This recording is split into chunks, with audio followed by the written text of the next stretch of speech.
Columbia St. Mary's is the only hospital in the area offering 3D mammography for every mammogram. It's revolutionary technology, and it's something women of every generation deserve.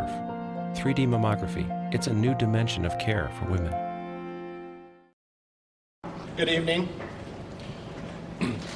Again, I want to remind everyone that our focus tonight is on the families and of the victims of today's horrific incident. We have paired up deputies and detectives with the family members of the deceased to help work through the process of grieving and answering questions to the families of these victims. Also, in an attempt to help identify the victims that we have mentioned earlier. As we talked previously, this is considered a mass casualty. And with a mass casualty comes protocols that will likely result in us not being able to release the names of the victims until at least tomorrow. Obviously, notifications of the families is our priority, and we would ask that the media respect that. Respect the victims and respect the families as they manage these most difficult times. We have information that leads us to believe that we know who the shooter is. The official ID will come from the medical examiner's office. Let me be very clear. I will not name the shooter. I will not give him the credit he probably sought prior to this horrific and cowardly act. Media will get the name confirmed in time, but you will never hear me mention his name. We would encourage media and the community to avoid using it. We encourage you to not repeat it. We encourage you not to glorify and create sensationalism for him. He in no way deserves this. Focus your attention on the victims and the families and helping them get through this difficult time.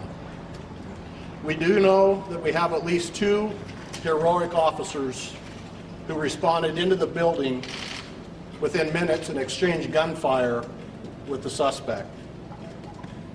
The Oregon State Police is handling the aspect of the officer-involved shooting and will release any information surrounding that portion of the investigation at some point in the future. Tactical teams and bomb squads have cleared all of the buildings on the campus. They are currently going through the hundreds of vehicles that are parked in the parking lots to clear those as well. Evidence teams from the FBI and from the Oregon State Police are working to process the crime scene. Again, I want to thank the hundreds of law enforcement officers, mental health counselors, victim specialists, and others from all over this state that have responded here today to help my agency and to help this community. With that, I would like to introduce the president of the Umpqua Community College, Rita Cavan. Thank you very much. I'd like to begin by offering my heartfelt condolences and the condolences of everyone connected with UCC to the families of anybody who was hurt today in any way, emotionally or physically. This has been a long, sad, tragic day at UCC, and the thing that we should take away from it is the power that love can bring to this community. We saw people rush to our help, rush to assist us, rush to comfort us. People all over the community came in. I think that's one of the blessings of a small town, is that we're so interconnected. Even though I've only been here a short period of time, the friends that I knew we had all came and did everything they possibly could. They're still here helping us, and they will continue to help us as we go back to normalcy.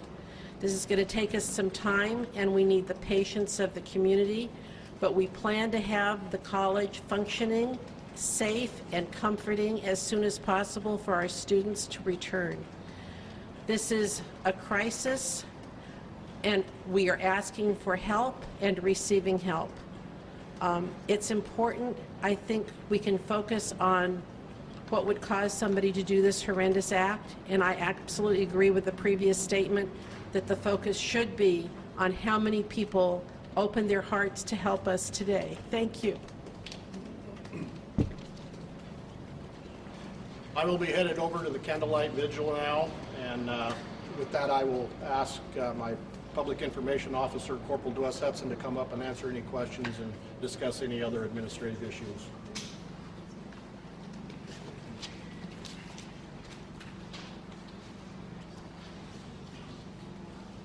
So just a couple of items here. We will be continuing to post information to our Twitter account, and we're using the hashtag UCC shooting, and that's at Douglas COSO. Further updates will be posted to that Twitter account, as well as flashalerteugene.net. It's not determined when the next briefing will be, but when that's decided, we will post that information, flashalert.net, and our social media accounts. And that's all I have. I just have a couple of logistics items, if you could just bear with me for a few minutes here.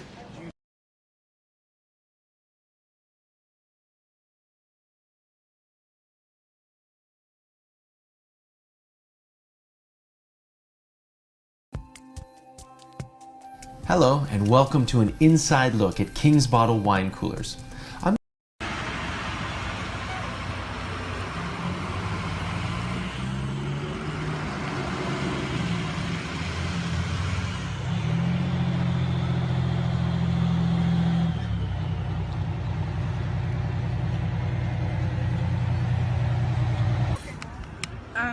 All I know is that people came into the library and said that we need to call 911 and that we need to get out of the building, and then some people left and other people went back to the building and got locked in a room with teachers, and we were all safe, and I don't know what else happened. That's all I know.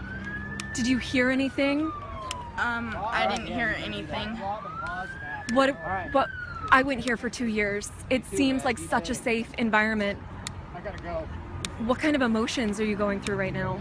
I think it's crazy, and I have no idea like how to handle it, and I'm so blessed that I was okay and I wasn't there at the wrong time.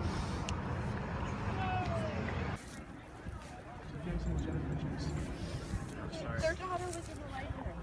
Okay. Well, then she probably. I know. No, it's my friend. She had to go after. She like okay.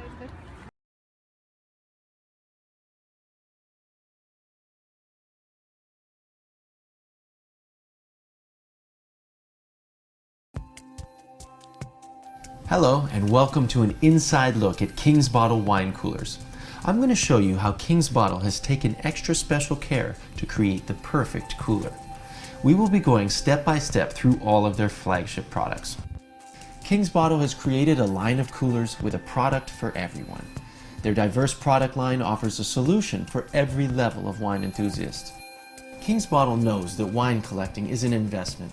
That is why each cooler is crafted from